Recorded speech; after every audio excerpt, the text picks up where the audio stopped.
Linija za ravnanje i sečenje limova. Koristi se za ravnanje hladno i toplo valjanih čeličnih limova iz rolne maksimalne širine 1500 mm i težine do 15 tona.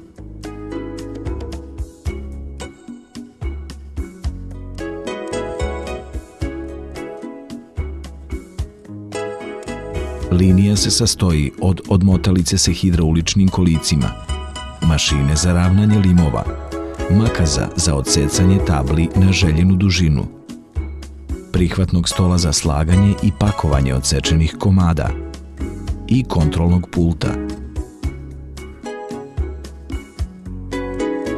Izrađuje se u dve varijante, i to izvedba za ravnanje limova debljine do 3 mm, ulazne širine 1250 i 1500 mm, maksimalne nosivosti 10 tona i pogonske snage 25 kW, i izvedba za ravnanje limova debljine od 3 do 6 mm, ulazne širine 1500 mm, maksimalne nosivosti 15 tona i pogonske snage 35 kW.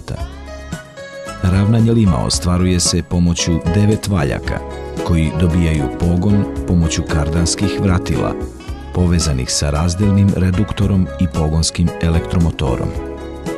Odsecanje komada vrši se na električnim ekscentar ili hidrauličnim makazama sa tolerancijom sečenja od plus minus 0,2 mm. Brzina ravnanja kreće se od 10 do 20 metara u minuti i u funkciji je od debljine i vrste materijala. Proces ravnanja može se odvijati u ručnom i automatskom režimu rada.